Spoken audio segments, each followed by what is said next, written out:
right. What's going on? Looks like everything's up and running properly. All right, so I got my IDA set up here. I just want to continue looking at the BRC4 obfuscation that we were looking at before with the Hex-Rays API. Basically just wanted to get the work done that I was working on before in order to automate like a lot of the stuff that I was doing before. Just to give you some background, this was an infection chain that I was looking at quite a while ago. It was a CACbot unpacker that I ended up writing that led me to this payload. And then over the past couple of streams, I continued looking at this particular payload just because it was doing direct syscalls and it was pretty interesting. So because of that, we figured out that this was a BRC4 payload, which is this red teaming framework. If I pull it up here. And basically this is just a commercial C2 framework that allows red teamers to effectively like move laterally and do a whole bunch of command and control functionality when they are attacking a given environment and doing red team operations. Why that's kind of interesting is that we can write some automation to kind of finish off the infection chain that I was looking at before. I had written some binary ninja code to deobfuscate these RC4 calls. So this is basically the final BRC4 payload.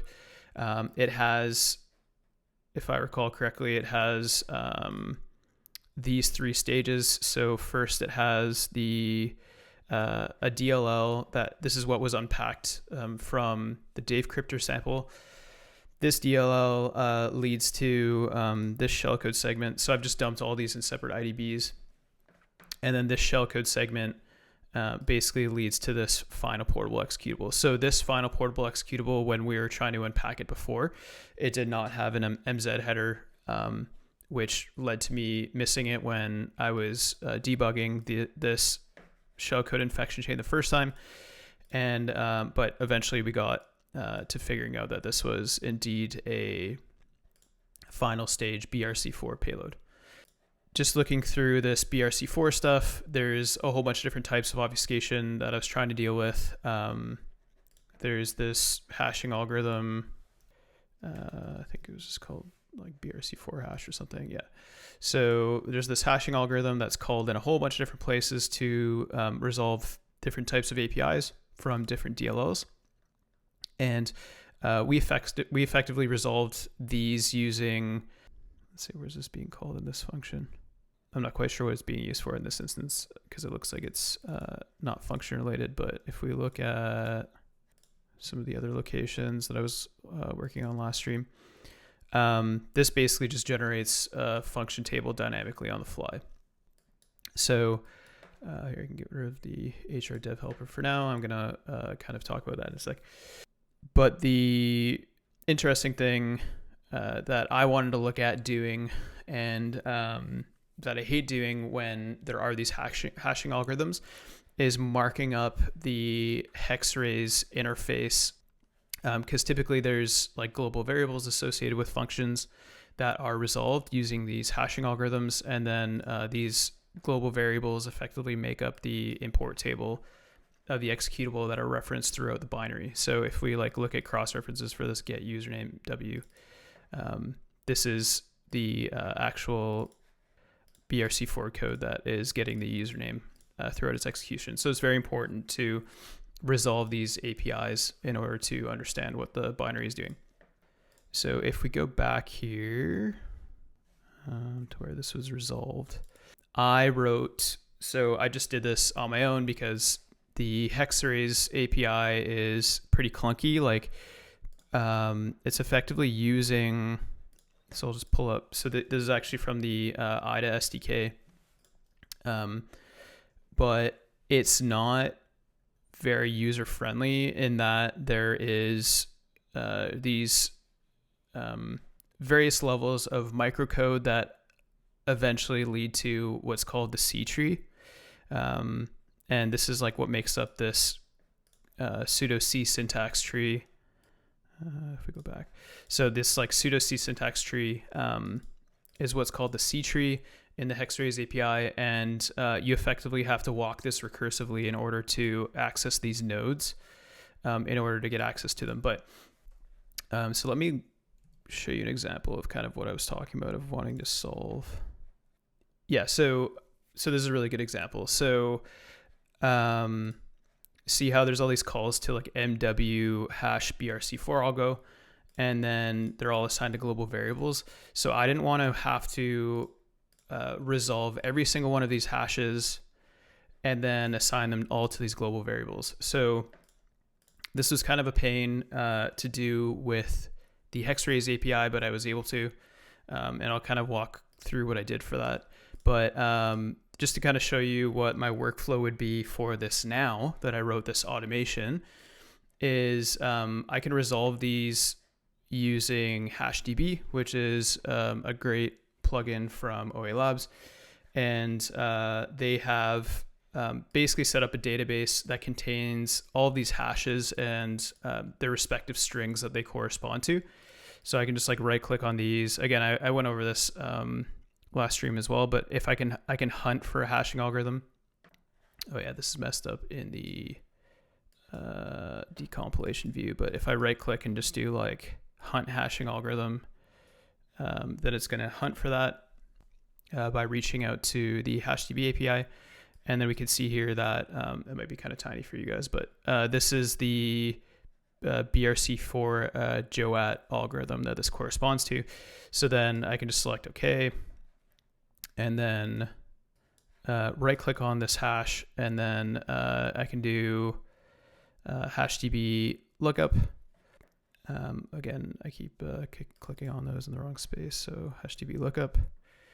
And then we can see that down below, this says this corresponds to bcrypt generate symmetric key, which is crypto operations in the Windows API. And then what's really cool is you can effectively import all of the hashes and their corresponding strings for a given module. So in this instance, that API corresponds to the bcrypt DLL. So if I hit import, then it just added 54 hashes from the bcrypt module. And then if I hit F5 on this, so this function here, MW walk hash BRC4 algo, I already set up the types for this. And the first argument is of type HashDB strings BRC4 JOAT. And then if I go to what that looks like in the types view,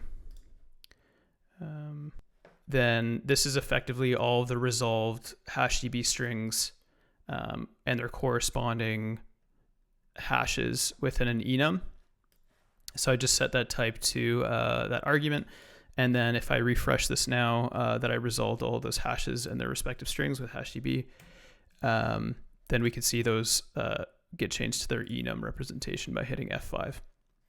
So that's all well and good, but we want basically all of these API names to be reassigned to these globals, so I don't have to do this manually. So there's like, let's see, there's like quite a few of these here. So I don't know, there's like 7. So I would have to do like 7 manual operations.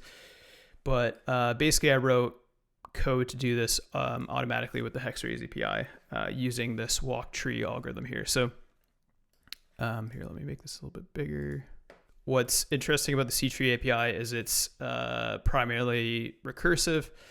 So we have this breakdown of, if I go back to the header file here and I go to the top, we have, it basically states that like the C-Tree is represented by these separate objects. And there is this cfunc t, which keeps the general information about the decompiled code, including the MBA _t. I can't remember what this stands for. I believe that might be the microcode. Yeah, with the array of microblocks associated with that, but we don't have to worry about that. Then we have things like the C instruction T, which is a C statement. And then, yeah, okay, which represents the decompiled function body as a C instruction. So then the C instruction T is a C statement and can compound statements like any other legal C statements. So it makes up like if, for, while, return, blah, blah. And then we have expressions, which are, I believe, within instructions. And these can make up the parts of the C statement when necessary, whatever that means. So it's pretty ambiguous and kind of hard to follow, but once you get used to it, it's not terrible. There was a really good blog from the Elastic guys or the Elastic folks on the Hex-Rays API that was a huge help to me when I was working on this stuff the first few times. So I'll just throw that in chat in case anybody's curious. But yeah, effectively, this is what we're walking with these recursive algorithms. So if I go to back the dump here, I have a few things. So I'm using this idc.here. So if I go to the Python REPL here, and I do like idc.here, then it just gives me the current address that the cursor is at. And then I'm just calling I to API. So if I scroll back up here, I'm importing I to API, which you can use to access this decompile function. And then I'm just decompiling the function at a given address. And then we have this ctree visitor call that's made up here. And this is was this the constructor? I wrote this a while ago. So we're initializing this with the current function. And then I just have another class variable that is for this func name. And I'll show you what that is for in a second. And then you basically apply a visitor to a given function body to recursively enumerate all the nodes within that body. So that's effectively what I'm doing here is I get the current function from decompiling it, and then I acquire the body of that and then pass it to this ctree visitor class that was initialized. Then we have a few other class functions that have been written here. The first is visit expressions. So again, expressions are those that were mentioned here, which is a C expression. So in this instance, we're basically using this function to visit all given expressions within a given decompiled function. And then that effectively gives us access to the information we need in order to initialize these global variables with these constant names. So if we look at what I'm doing in here, again, the API is pretty weird in that we have the I to API that is looking for the expression operation, so .op, and then we're looking for a caught call here. So this basically just gives us all the calls within a given function by enumerating their expressions. And then we're effectively entering this if statement when we hit an expression that is a call. And then we're checking if the function name is equal to the class variable function name of MW hash BRC4 algo, whatever. So, okay, so if we continue on here, we do idc.getName for a given object EA. So this is kind of weird in that once we have the expression and we access this .x, this is accessing the right side of the given expression. So if, say, this is the expression itself, and then we're accessing the right side of it, say this call here, the right side of it is used to access the object EA. And then I'm calling the idc.getName API to acquire the name for that given function. And then I'm just comparing that to MW walk hash BRC4 algo. Yeah, kind of very complicated for what we're doing, but basically we're just resolving this function name here. And then I'm accessing the first argument. So if I do .a, then I get a list of arguments for that given function. Again, not super intuitive, but getting the first argument, which gives me the enum value, and then basically I'm printing out that enum value name using this carg1 c expression print1. So again, not super intuitive. Took me a while to figure these things out, but we made it work. So and then like, it's kind of crazy, but again, there's this idlines that we have to use here for, and again, this is an import, and this idlines thing is basically calling this tag remove function, and this is just removing, I believe, the like colors for all these things. So if we were to print out these expressions without using this tag remove, then it would just look all wonky and weird. So the first time I was dealing with this API, I was getting really weird outputs, and that's why. So basically this just removes the syntax highlighting, and then it gives me and then I'm printing out the first argument in order to get the API name. And then again, not super intuitive, but within the function body, you can call this find parent of a given expression. So then I'm basically walking back up to this global variable in the assignment, and then I'll get the expression parent, and then basically I just wrote a while loop to keep walking back up until we get to a assignment. So the COT assignment just means it's a variable assignment.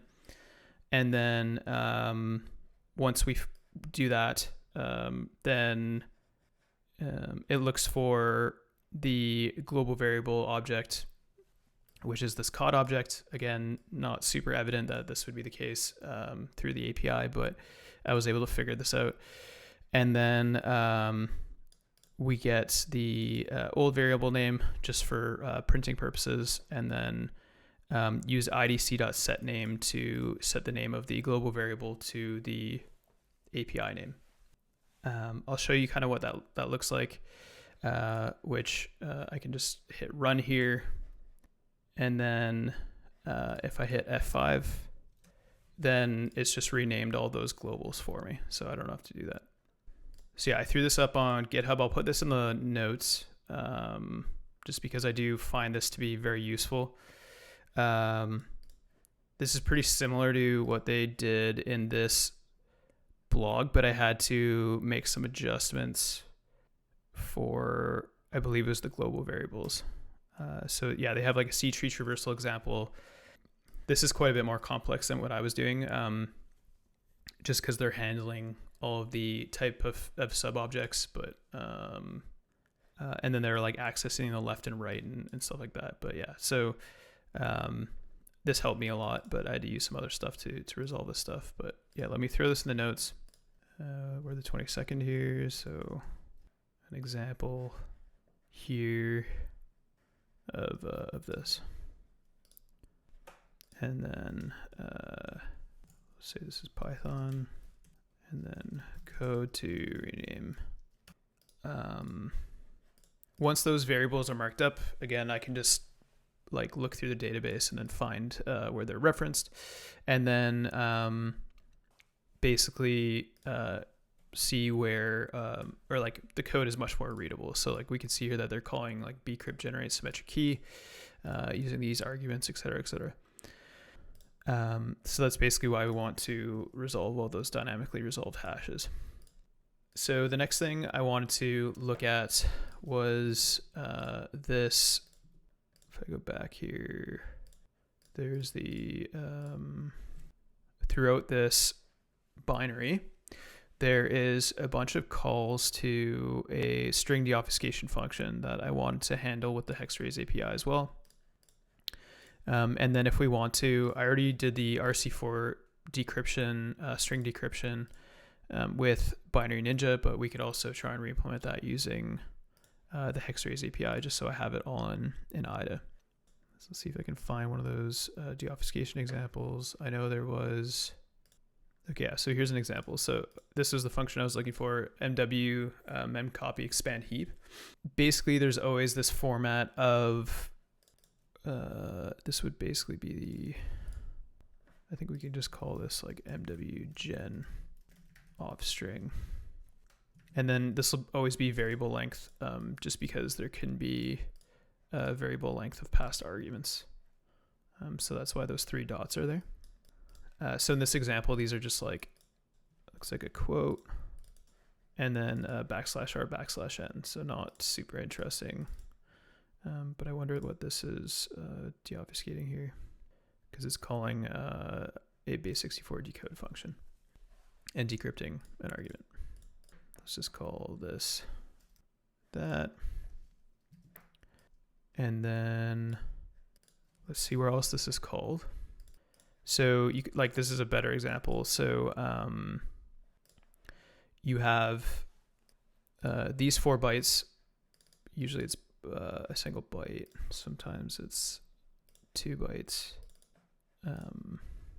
But basically this function will take all these variable length arguments and then kind of reconstruct a string based on them. So this might be a little bit harder than I thought, because it looks like this might be a combination of stack strings. Maybe not. Never mind, I think they might be single strings. So this says like AES. But CIG isn't really a valid string. So yeah, I can mess around and see if we can reconstruct some strings properly. So I started on this as well. I was basically on like a flight and I was really bored. So I just kept messing around with these, especially since I kind of just gave up last stream on some of these and used Binary Ninja. Basically all I'm doing here is the same concept as the hash assignments, but I'm looking for the calls to MW memcopy expand heap, which we just changed the name of, so I'm going to need to fix that. And within our expression visitor, we're looking for that function name, and then I'm just using getting the call address for print purposes, but then I'm getting the first argument. Right, yeah, so yeah, this is the first argument, which gives me the length of the string that will eventually be generated, and then assigning that to the larg variable here, then essentially getting the size by removing all the tag stuff and all the stuff I had to do before, and then converting that to an integer, and then essentially acquiring the remainder of the arguments. And then I started working on this, but I wanted to work on it on stream, so I stopped. But effectively, I just want to walk the expression for these calls and then scoop up all of these addresses for each of these bytes that are going to make up the eventual string, and then effectively combine them. So if there are indeed kind of multiple calls to these stack variables, then this might be more of a pain than I thought in this particular example, but we'll just cross that bridge when we get there. Just wanted to see where this 13 variable is also being used. Bcrypt set property, copy bytes. Hey Steve, how's it going? Thanks for joining. We're doing some kind of advanced IDA decompiler API stuff today, so Hopefully that's interesting. Okay, so if I go back here, I was just wondering what this is doing, but this might be getting the length of the copy here, or the length of the string rather. So, okay, so let's collect those arguments and then see if we can reconstruct the string. Right now, I got to the point where I'd collected all the correct addresses. So when using the Hex-Rays API, there's this amazing plugin called HR Dev Helper. And if I basically, here, I'll just link that as well in the notes. This basically gives you a visualization of the Hex-Rays object and sub-objects within the C-Tree API. So this is super useful for when you're developing this stuff, just because you can like literally visualize the nodes and their interoperations between the nodes, or not really interoperations, but the their relationships. So if it's like a sub node of an expression or what have you. So this down here, let me show you what that looks like. So if I right click and then do, it's kind of probably tiny for you guys, but show C-Tree, then this gives me this nice graph here. And you can see that there's a block, there's an expression. Man, this theme looks really bad with the, can I just change the theme right now? All right, sorry for flashbanging all of you, but I can't read these nodes. So basically, yeah, so we have an expression, which is like what our recursive code was accessing. And then we have the call to that MW gen off string call. And then it shows us all the subnodes for a given expression. So if I select like each line, if I select any of these calls, then we can see that the first is this obj dot -1, which is crazy. But this is the call to MW gen off string. Then we have the EA, which is the effective address of the call address. I believe this is the call address and not the location within the binary. And then we have all these references here. So these are the nodes that basically you want to walk and then grab all of these effective addresses in order to get the characters at each of those offsets. And we obviously wanted that number of character arguments that I was accessing before. So again, you can like visualize these using HR Dev Helper, which is awesome. So if I look at this here, look at my code, then that was what I was effectively doing here. So I was getting the argument list and then iterating over the argument list within this for loop. And then for each argument, I was getting the effective address. And then I was going to work on getting the bytes from each of those addresses. So let's see here. So I just want to make sure this is all working. And again, we're going to be starting the C-Tree visitor from the current location that we're at, so within this function. So another thing that I need to consider is these adjacent calls, but maybe I'll worry about that later. So if I hit run, then we can see at each point we have each of the calls being enumerated, or each of the calls arguments being enumerated here. And all that means is basically going over each argument within a for loop at a given call location. So if I like double click on, what's cool about IDA is if you have one of these addresses outputted in the console, you can just double click it and then it'll take you to that location within the, in this instance, the Hex-Rays view, but also the disassembly view. And then same thing with each of these addresses. So this is the effective address for each of those argument values. And then it takes us to each of the character locations. So this is exactly what we want. We want to ignore the first two arguments, because the first two arguments make up the, well, we probably don't want to ignore the first argument, because that's going to be the destination address for the resulting string, which we probably want to write to. But for now, like these are going to be stack variables in this instance. But for now, we want to effectively ignore those first two arguments and then just worry about these little bytes that come afterwards, these UTF-16 strings. So if I look at the syntax here, not the syntax, but if we look at the code here, we can do something like IDC, and you can see I had this commented out before. We could do get bytes.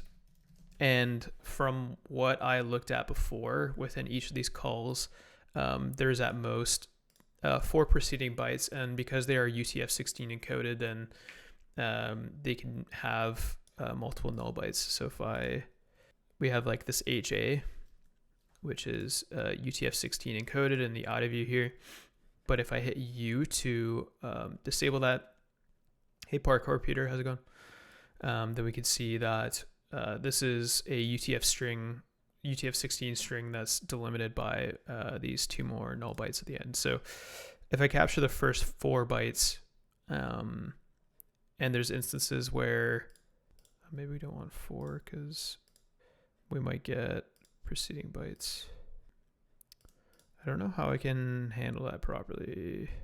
Maybe I need to see how that mwgen obstring function works. So I think it's just iterating over each. Okay, so if we call this the current index, so we have va_arg, so variable number of arguments. If I look up what that looks like.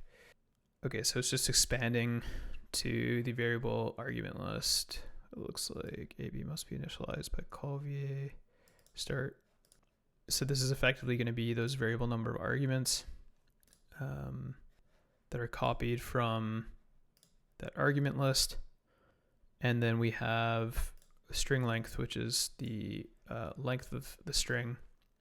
And then while the while the while loop is iterating and it's less than the current index, it's going to be updated on each loop. Okay, so it's incremented by 1. So let's call it CI for current index. And then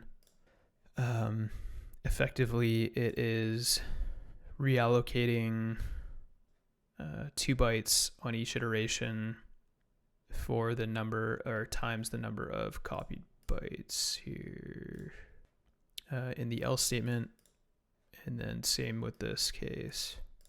So I just don't know if it's going to be getting every single one of those bytes for each argument.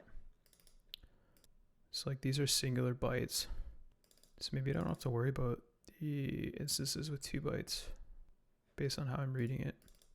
But I'm pretty sure this is like 3 des or something. Triple des, 3DE. What's weird in this instance is this is copying 9 bytes. So this says, oh yeah, this has 9 arguments and it's not being decompiled properly. Oh man, this is gonna suck. Like if the decompiler can't handle these calls properly, then this might be more of a pain than I thought. Let's see what the disassembly looks like. This graph is getting all messed up. Is it because these are on the stack? Or did I mess up this call? No, it's still variable length. All right, so yeah, let's not worry about that one for now. Okay, this WMI one was good. From our given address. So we have our call address. Yeah, so we want to get the byte from our arg.obga, like I had in the comment there. And then let's just get the first byte for now, but I'm pretty sure that's wrong. But let's just go with it. And then so I have this R string, which is our resulting string that's made up of bytes. And then we'll do R string dot, or we'll do plus equals to append to that byte array or bytes object. And then I'll just print it. And then this is going to, this is going to be a reset every time we get a new call. So I think that's fine. Concat none type. Oh, it's because we're not ignoring those first two arguments like I said we should. So we'll do, yeah, see, like these strings don't make sense. Let me try like 2. Okay, that looks better. So yeah, I said it's a 4 just because it's UTF-16 encoded. So if I do like rstring.decode, I think that's it, UTF-16. But would it be LE because it's Windows? Wait, we don't want to do that on every iteration. Okay, that didn't work. Okay, maybe I'll just strip the null bytes because I don't know if I'm capturing the UTF-16 termination correctly on each one. So I'll just do like rstring. I'm just gonna use re sub for this. There's probably a better way. Or maybe I can just capture more, but I just kind of want to use the encoding because okay, what if I do like 8 or 9 rstring.encode, oh, decode.encode. Okay, yeah, so we're picking up bytes that we don't want now. Yeah, it's still not working. Okay, let me try just stripping the null bytes like I was gonna do.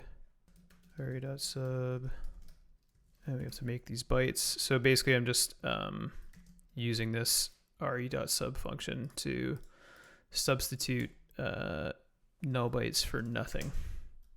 But let me, like as an example, we can look at this one as an example. So to be create new struct type, and then each of these bytes are made up. Why does it think they're being cast though? Maybe it'd be better to emulate these, but I don't know if the if this call is going to be emulatable. Okay, I think I am going to dynamically analyze one of these.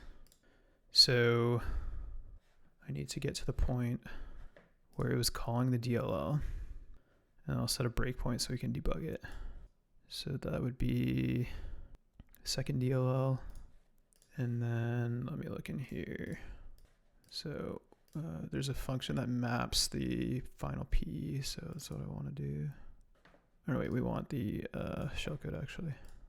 So this is like all the stuff I marked up the previous stream. That was like a giant pain because it's like dynamically resolving all of these functions with syscalls. So you can't like actually set direct breakpoints on these calls because they're just doing the syscalls directly. So a giant pain. So this is where it's mapped, and then it's being freed, I think. And then the thread exits. So we want a breakpoint before this. And then this is probably where the DLL is called. So let's breakpoint at the beginning of this function in my other VM. So I had like snapshots set up already when I was debugging this before. So that's what these are. So like this is just basically a snapshot that I took when we were debugging the shellcode previously. So let me just make sure we're in the right spot by restoring that snapshot. And then let's see. And then I'll go to that address that I just mentioned. I have to recopy it. Set a breakpoint there. And then we're going to map the portable executable in this function. I can't remember which one has the P here. Which argument has the P? I think it's here. Oh no, this is something else. Let's see. Function table. Is the first member of our function table, looks like. Here. So the F0. So this should be our DLL here. And it is. So this is what I was talking about in previous streams where we had these. Let's make more room for this here. So this is like the portable executable, but it doesn't have an MZ header, but it does have a PE header. So this function basically maps this into memory. So basically I'm just trying to find where within the position independent shellcode this DLL is called. That's all I'm doing right now. So I named this OAP ret val, so this might be it. It's also been like a month since I looked at this code, so. Okay, cool. Yeah, so this is the map DLL, I think. And then, so I had already marked up the OEP call here. But yeah, so this is the original entry point that's being called. And then I hop back to our dynamic analysis VM, and then go to the RIP. Then this is the OAP address here. So now we're in the final BRC4 DLL. Hey, your phone, how's it going? So BRC4 is just this red teaming command and control framework. So it's this thing here. So it's used by like red teamers to hey Codenim, how's it going? Yeah, so basically it's malware, but it's just used by red teamers and it's like commercial. I'm just trying to figure out some of the obfuscation they use to make it harder to analyze. Okay, so now that we're in yeah, I'm writing not like a full deobfuscator like you write, but this is like automation to help us analyze the code in IDA. So it's not as sophisticated as like the .NET deobfuscators and stuff, but it's still pretty cool because it'll help us analyze it. Okay, so if I go to the RIP here, oh yeah, I'm just gonna take a snapshot because I don't want to redo what I just did.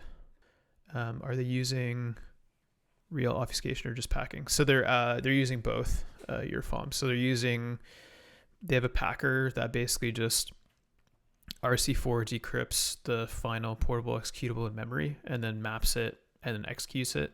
But then they also have these code level obfuscations that I'm trying to write automation for. So like I was showing everybody else before, there's these functions that I'm currently trying to deal with that have that are constructing strings on the stack. So like this would be lsas serve, I think.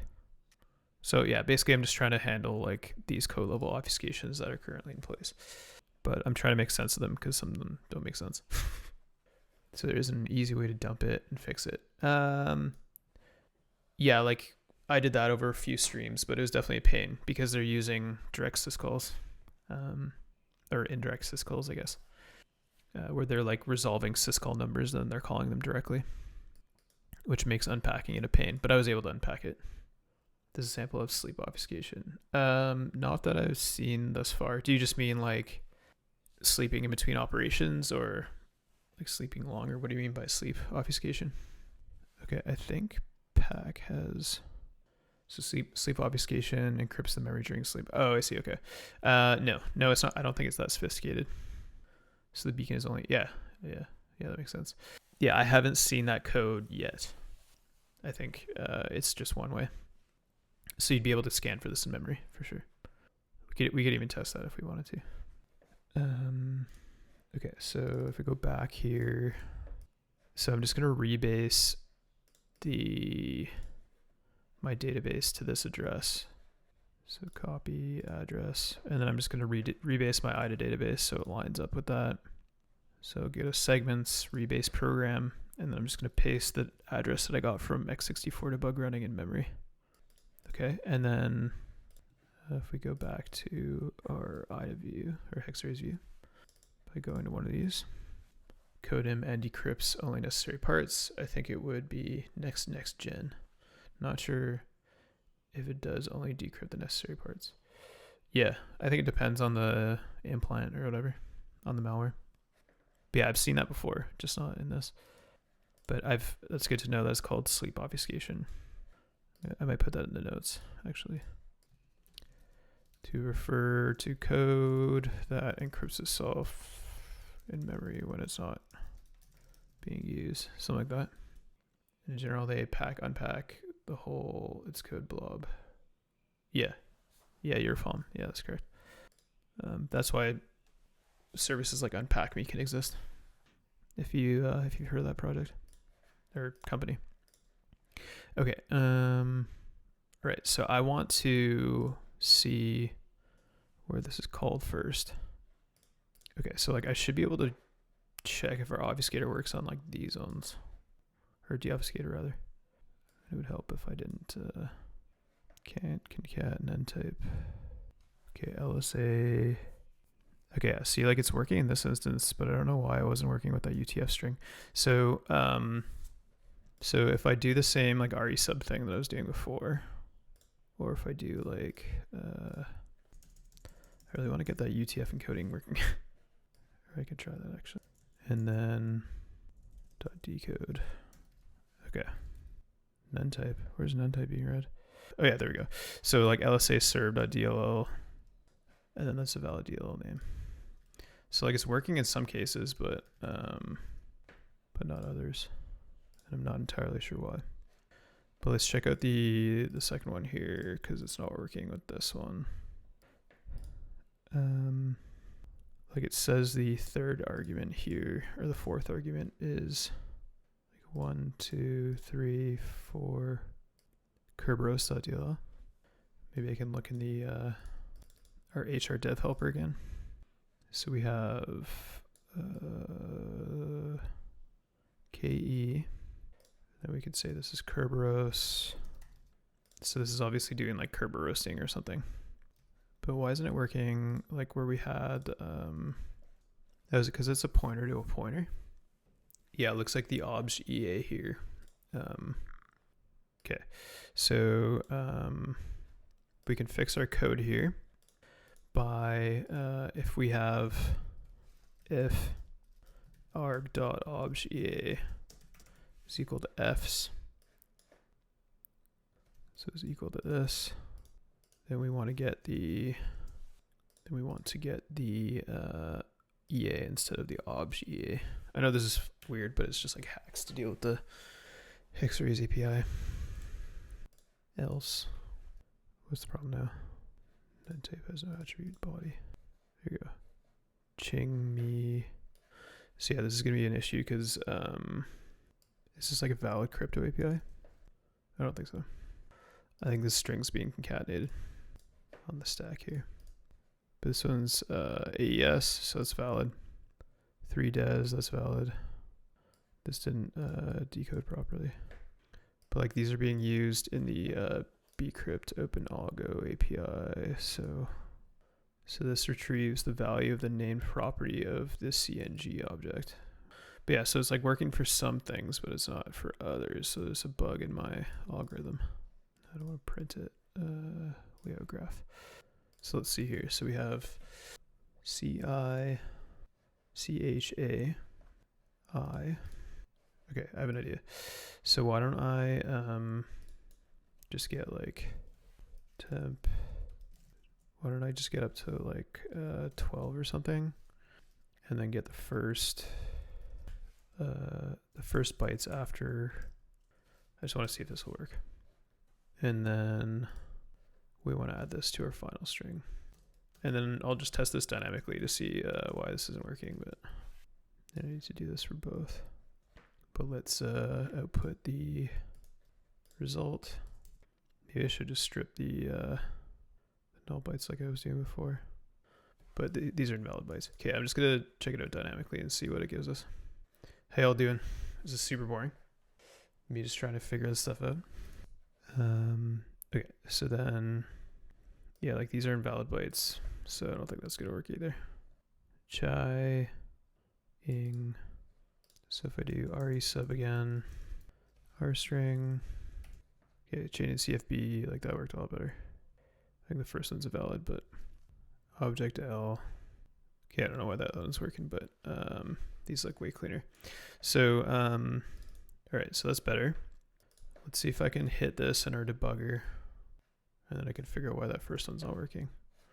I don't know if this will, but I also want to see what that RTL initialize resource is for. That it keeps calling. Man, Brave Search is so bad. I want to use it, but it's like, look at these sports stars. When you search initialize a fat read write lock structure. So it's probably like thread related. This thing's multi-threaded too, so which makes it even more fun. Okay, if I get back to that. Okay, I wonder okay, I think we can just set comments where this is used now. So I'll do, see if the breakpoint hit. It did not. Maybe it's only using this crypto function when it's like sending stuff to C2 or something. But let's go back to the original entry point. And then I just want to see like a few calls to this to see if I can clean up my code a little bit. So let's just set a breakpoint on this function, if it calls it at all, which it should be. Oh, maybe it's like doing all the hash resolution, which is why it's taking forever. All right, so it's resolving those. Oh, this is where it's hanging. So this address, I could probably just jump directly to some of those functions and not worry about it debugging properly. So what sort of event is the APC thread waiting for? Is it because I think it's because I'm not in the main thread. But I think that breakpoint should hit regardless. But does this mess up the debugger? NT alert, resume thread, create thread. Sorry, I have to keep having to restore the snapshot just because I can't redo the infection chain. Yeah, weird. It's just the thread's just waiting. Like, I don't think this is an anti-analysis trick, but like I think that breakpoint should hit regardless. Okay, let's keep deobfuscating some stuff statically since that's working better. Okay, let's see if this Kerberos one works now. Let's say serve Kerberos. Oh, I see. Maybe the split idea is not that great, because I think it's only going to have the null byte termination if it's the last few characters. Like, what's telling the algorithm there's only first 2 bytes? Let's say, see, like that one makes sense to me. So basically, I'm just trying to figure out these like corner cases. So like, is this an address of, like, here, I'll put it, object EA. Basically, I'm just trying to figure out the different formatting for these arguments and why it's not working sometimes. Okay, I think this split is a bad idea. Okay, these all look okay. Yeah, okay, that's the problem. So it's, let's see what the second argument looks like. So it's a reference. And then the reference leads to the actual code address location. So if it's a reference, I need to get the subnode. So I think it'd be like .x and then object EA. I just don't know how I get the type of object, but maybe I can just use the fact that there's not going to be an object EA. Type has type object. Okay, so there's no X. How do I get the sub object? Is it literally .-1? Because that would be amazing. We don't want this one to be something like that.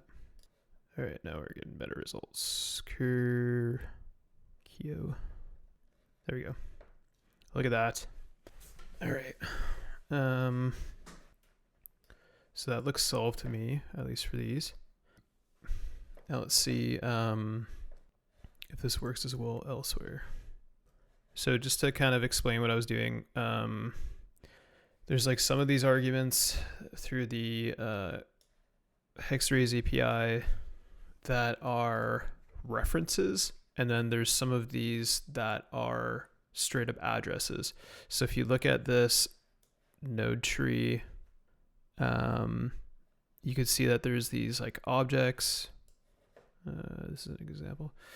This is a good example. So there's some of these nodes that say ref, and then there's some of these nodes that say object. So if they're an object, then I could reference them directly, but if they're a reference, or I could get their object address, their obj EA directly. But if they're a reference, then I had to get the sub object address. So that's all I was trying to do. But it just, yeah, it's pretty annoying to do. So, okay, so if we go back here, I can get the other object references here. So let's try it again with our crypto one. So if I run this, object length, chaining mode, object length, 3des, chain, that's missing a few bytes.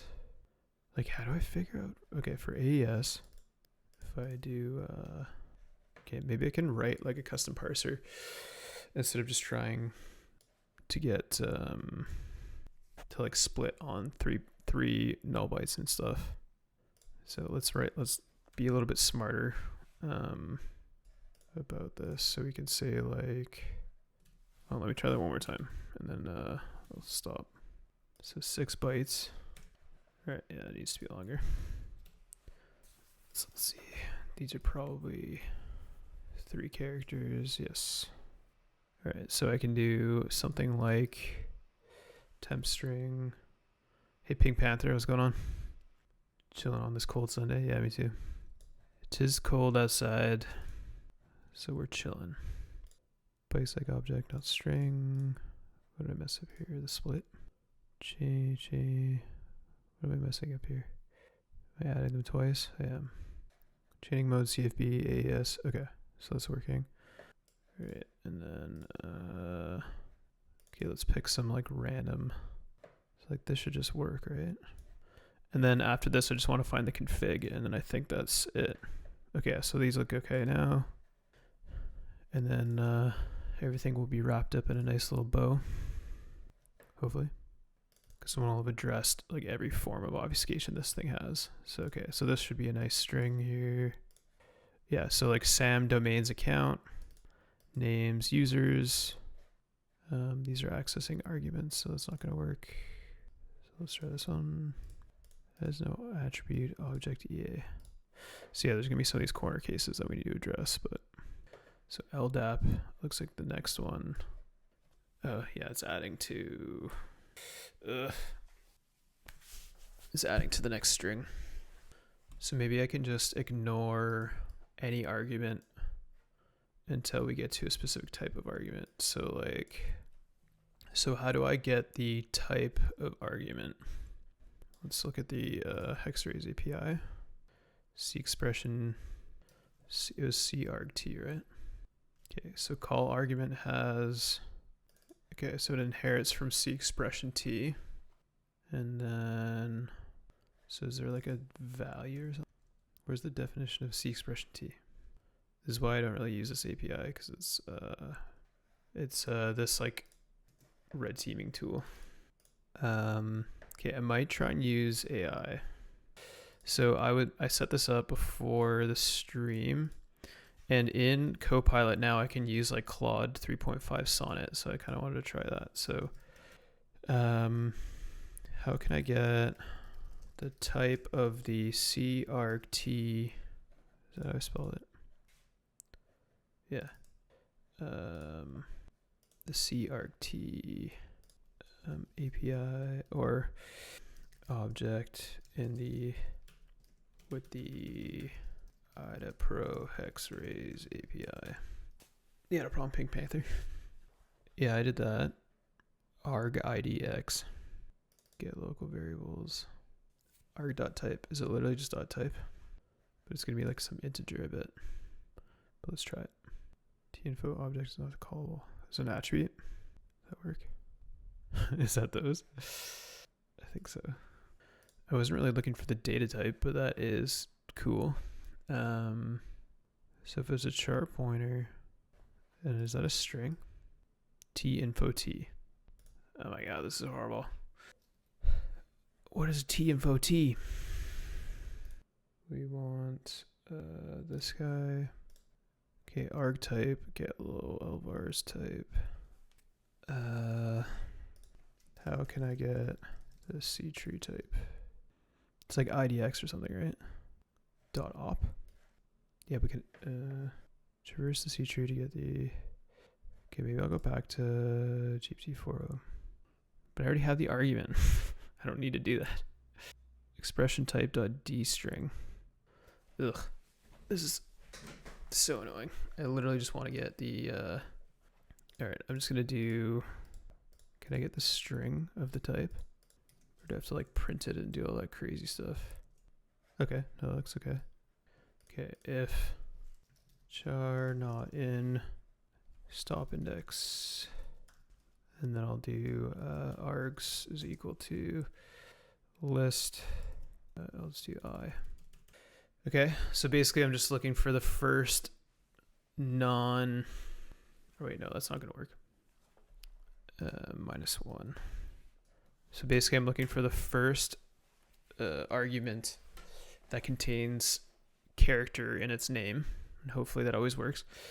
And then we're gonna get, that's where we're gonna start enumerating the arguments. So this is a giant pain in the ass. Let's see if that even works. Local args root DSE G context. All right, so yeah, that fixed that. Okay, so yeah, all I'm doing is stopping at the first argument within our argument list that doesn't have character in its name. Let's see how I can do this better, because we're enumerating the characters anyways. So there's not really a reason that I need to like pre-enumerate the arguments, because we're already doing that. So let's get rid of this stuff, all my hard work. Okay, and then the issue here is that this next one has the third argument. I guess I can just skip them if they don't have an address. So line 34, so let's do try or if continue. And then same with this. 34. Okay, none type has okay. So if we want to do .x root DSE, it looks like we haven't initialized this API, so I'm going to do that. Let's see what this is. Hey, I'll do an ads get object. So let's import all those. 5. This is like Active Directory enumeration stuff. See, now we can go back to our walk C tree and then run. And then we get our renamed function names. And then I go back now to where this was called. And then now we have our super obfuscated stuff here. Not obfuscated, but well, it kind of is. But then if we go back to our inline string stuff, we can print all that out, hopefully. Invalid. Null reference. What? Object good, object SID. Let's try this again. Is there an exception occurring within visitor expression? That's not good. Okay, it's just because I'm trying to, I wonder how I can protect against that.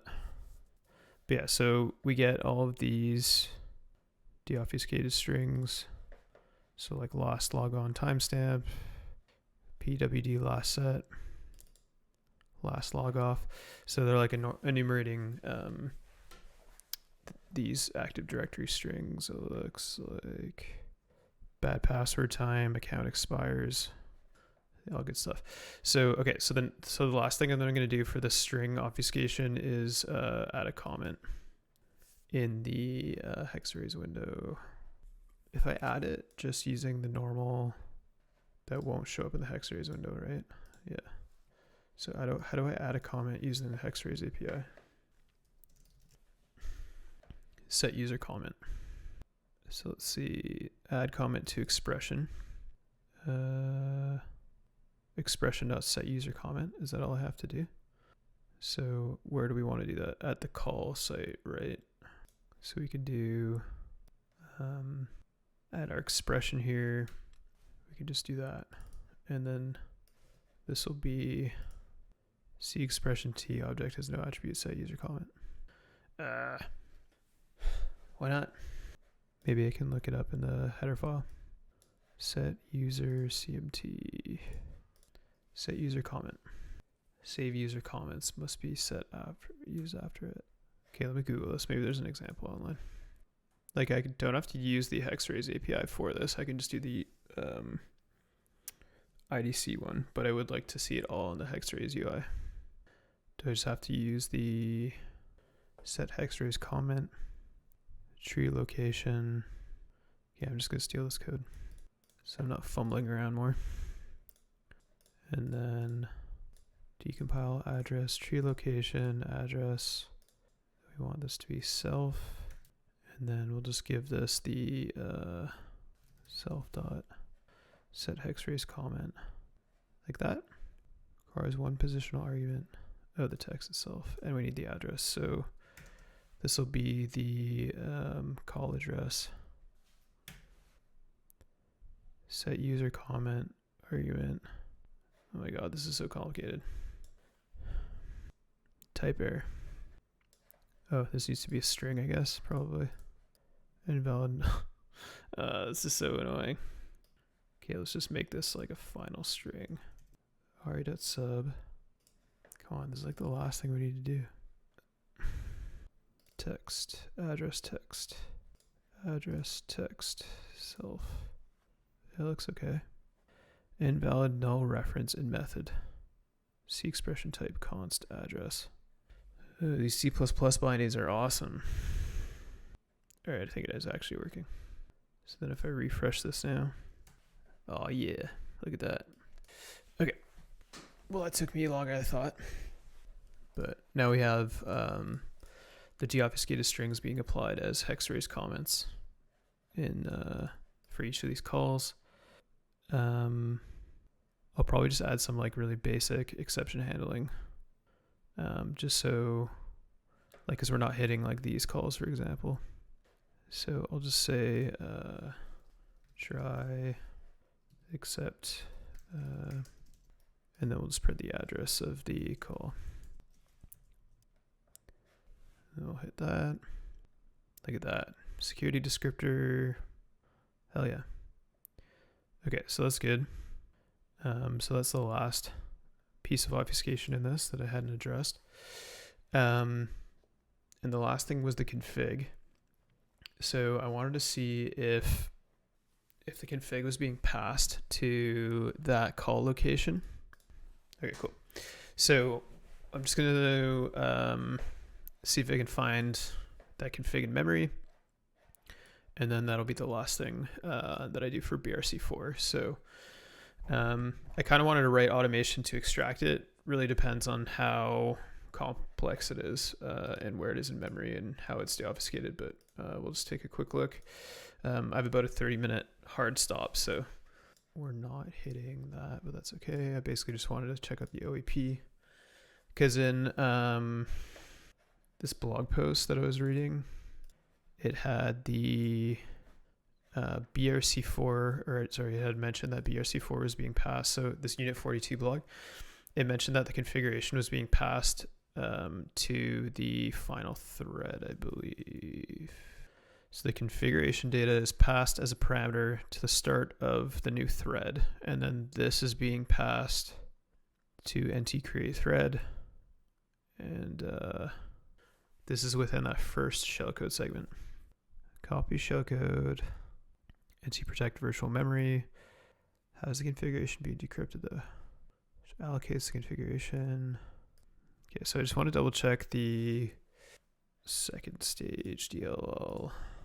Okay, let's just basically do the same thing. This is NT allocate virtual memory here. And this is resolving the syscall. This is creating another function table for 3000 bytes. So I believe this is the allocated memory. Have you guys watched the show White Lotus? This is the theme song. It's pretty good. Create a function here. Yeah, it's very similar to the shellcode. All right, let's check the arguments here. We have the already resolved functions being passed on the stack at the OEP. We have this RX value. I don't believe there's another pointer. Looks like it could be obfuscated data to me. These are stack addresses. QDAD, system drive C. I know there's a structure being passed to this, so let's see if I can look at the code to see if there's any better indication. Okay, I mark this as the config. These are all stack addresses. There's a thread call. This is call everywhere. So it's equal to 0. Set process valid call targets. Okay. I want to see if I can find, like, maybe all this config stuff is already parsed at this point. Because if it's passed to the second stage shellcode, then yeah, this might be a different version. The decrypted payload file is x64 shellcode, assembly instructions that involves a series of executions of packet itself. Yeah, we did that. The assembly instructions involve multiple push and move instructions. The purpose of this is to copy the BRC4 onto the stack. Okay. and eventually reassemble it into a memory space for execution. Okay, using a series of push and moves. Okay, fine. When finished, the code performs the following.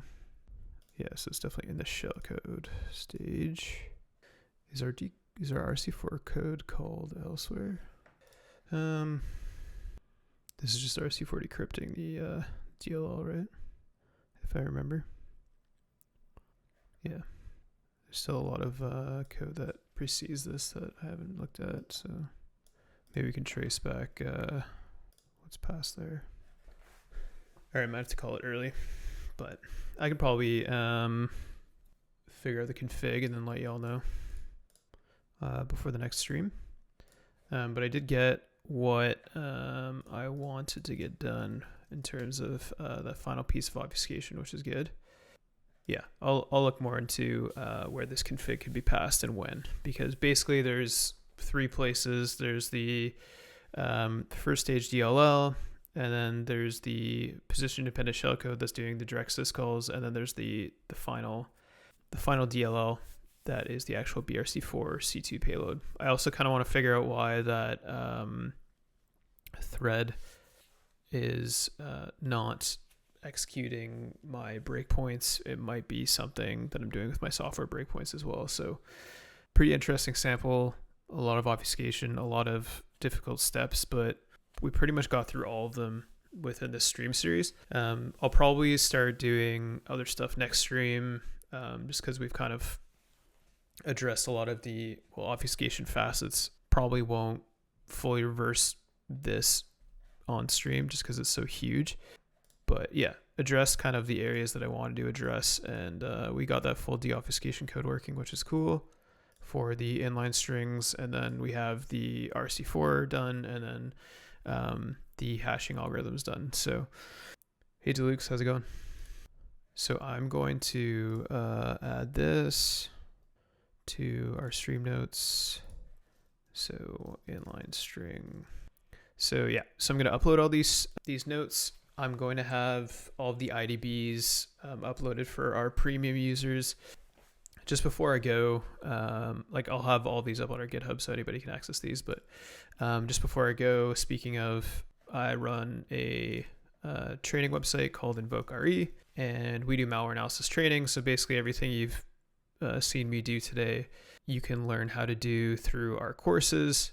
And then we put up free content like these streams and our YouTube channel as well. So we also have the InvokeRE YouTube channel here. So I'll throw that in the chat. Hey man, you're showing up at the end. Thanks for stopping in, Sergey. I appreciate it. Yeah, sorry. I got to go to a friend's house for dinner. So, but yeah, here's, oh wow, this is like YouTube light mode too. Sorry, y'all. But yeah, if you want to check out our training, yeah, holiday hours for sure. But I'm going to stream more this week. Like maybe I'll even stream again tomorrow. We'll see how the day goes. But yeah, if you want to check out our training, you can check it out there. You can register for free and check out a few of the things. But yeah, definitely check out our YouTube channel. And then once you register, you can join our Discord as well. So if you all want to hop in the Discord, we can continue chatting.